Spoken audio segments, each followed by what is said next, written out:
Série Vida de Jesus. Buscando força do alto. Quando chegou o tempo de iniciar seu ministério público, o primeiro ato de Jesus foi ir até o Rio Jordão e ser batizado por João Batista. João havia sido enviado para preparar o caminho do Salvador. Ele havia pregado no deserto dizendo: "O tempo está cumprido e o reino de Deus está próximo. Arrependei-vos e crede no Evangelho." Marcos 1, verso 15. Multidões afluíam para ouvi-lo. Muitos se convenciam de seus pecados e eram batizados por ele no Jordão. O Senhor havia revelado a João que algum dia o Messias viria a ele e pediria para ser batizado. Havia também a promessa de que um sinal lhe seria dado, de modo que ele pudesse saber quem era. Quando Jesus chegou, João viu em seu rosto os sinais de uma vida santa, de modo que se recusou a batizá-lo, dizendo: "Eu é que preciso ser batizado por ti, e tu vens a mim?" Mas Jesus lhe respondeu: "Deixa por enquanto, porque assim nos convém cumprir toda a justiça." Mateus 3, versos 14 e 15. Ao pronunciar essas palavras, sua face se iluminou com a mesma luz celestial que Simeão havia contemplado. E então João conduziu Salvador às águas do belo Jordão, e ali o batizou diante de todas as pessoas. Jesus não foi batizado para mostrar arrependimento por seus próprios pecados, pois jamais pecou. Assim fez para nos dar o exemplo. Quando saiu da água, ajoelhou à margem e orou. Então o céu se abriu e raios de glória refugiram, e viu o Espírito de Deus descendo como pomba vindo sobre ele. Mateus 3, versos 16. As feições e todo o seu corpo brilhavam com a luz da glória de Deus, e do céu ouviu-se uma voz que dizia: "Este é meu Filho amado em quem me comprazo." Mateus 3, verso 17. A glória que repousou em Cristo é o penhor do amor de Deus por nós. O Salvador veio como nosso exemplo, e tão certamente como Deus ouviu a sua oração, também ouvirá a nossa. Os mais necessitados, os mais pecadores, os mais desprezados podem ter acesso ao Pai. Quando vamos a Ele em nome de Jesus, a mesma voz que falou a Cristo fala a nós dizendo: "Este é meu Filho amado em quem me comprazo." A tentação. Após seu batismo, Jesus foi levado pelo Espírito ao deserto, para ser tentado por Satanás. Ao dirigir-se para o deserto, Cristo foi conduzido pelo Espírito de Deus. Ele não convidava a tentação, queria estar sós a fim de meditar sobre sua obra e missão. Através do jejum e da oração, devia se preparar para trilhar a senda cruel que lhe estava destinada. Como Satanás sabia onde o Salvador podia ser encontrado, para lá se dirigiu com o intuito de tentá-lo. Quando Cristo saiu das águas do Jordão, seu rosto brilhava com a glória de Deus. Mas depois de ter entrado no deserto, essa glória desvaneceu-se. Trazia sobre si os pecados do mundo, e em seu rosto viam-se marcas de tristeza e angústia que homem algum jamais sentira. Ele sofria pelos pecadores. No Éden, Adão e Eva haviam desobedecido a Deus ao comer o fruto proibido. Seu pecado e desobediência trouxeram sofrimento e morte para o mundo. Cristo veio dar-nos um exemplo de obediência. No deserto, depois de jejuar 40 dias, não quis contrariar a vontade de Deus, mesmo para conseguir alimento. Uma das primeiras tentações que venceram nossos primeiros pais foi a indulgência no apetite. Através daquele longo jejum, Cristo devia mostrar que o apetite pode ser subjugado. Satanás tenta o homem a indulgência no apetite, porque isso enfraquece o corpo e anuvia a mente. Desse modo, ele sabe que pode mais facilmente derrotá-lo ou destruí-lo. Porém, o exemplo de Cristo nos ensina que cada desejo incorreto deve ser vencido. Não devemos ser governados pelo apetite, mas sim governá-lo.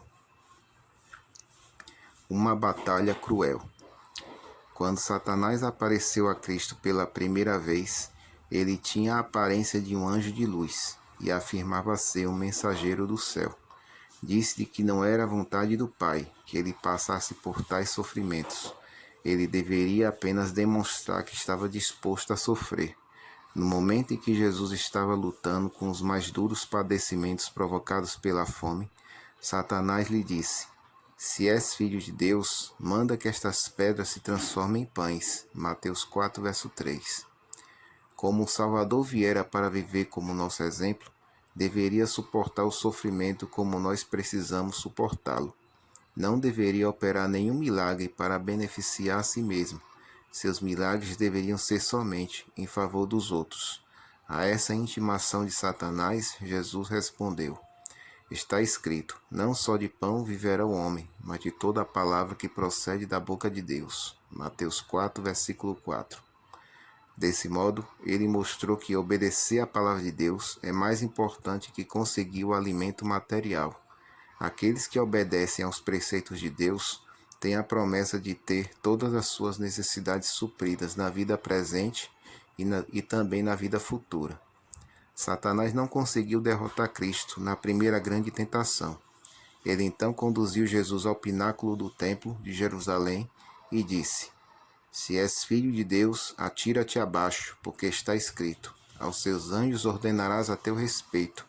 Eles te susterão nas suas mãos para não tropeçares em alguma pedra. Mateus 4, verso 6.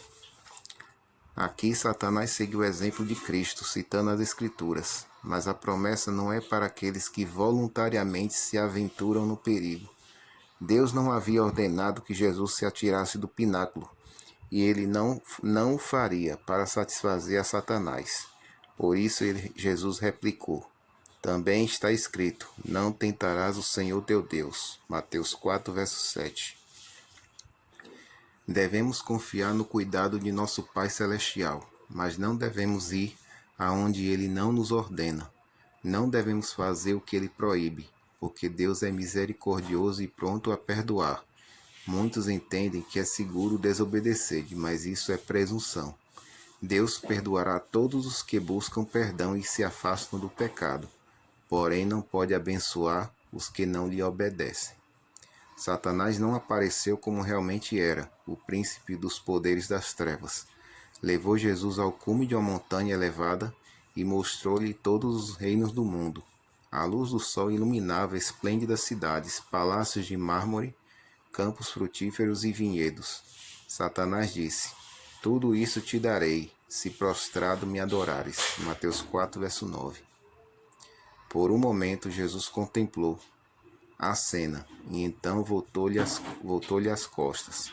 Satanás havia apresentado o que o mundo tem de mais atraente, mas o olhar do Salvador captou além da beleza exterior. Ele viu o mundo em sua miséria e pecado, afastado de Deus. Toda essa miséria era resultado de o homem ter se afastado do Criador para cultuar Satanás. O coração de Jesus desejava ardentemente resgatar o que se havia perdido. Desejava devolver ao mundo mais do que a beleza edênica. Desejava colocar o homem em uma posição de vantagem com Deus. Vencendo por amor.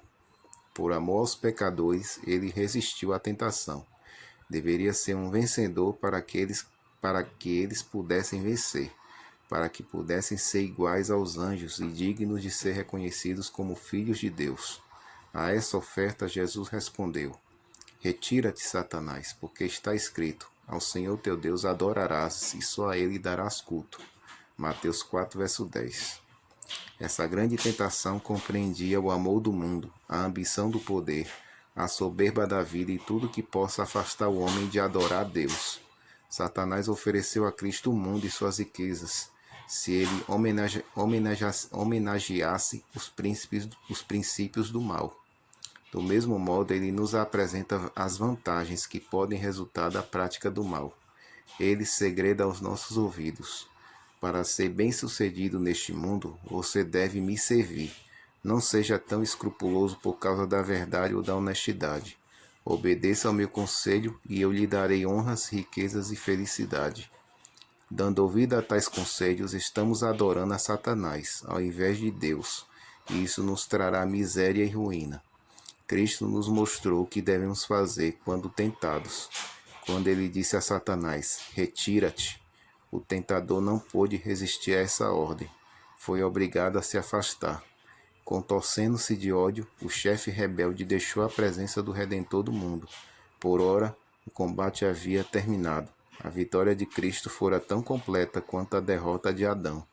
Do mesmo modo, devemos resistir e vencer a Satanás. O Senhor nos diz: resisti ao diabo e ele fugirá de vós. Chegai-vos a Deus e ele se chegará a vós. Tiago 4, verso 7 e verso 8. A todos, Deus abençoe.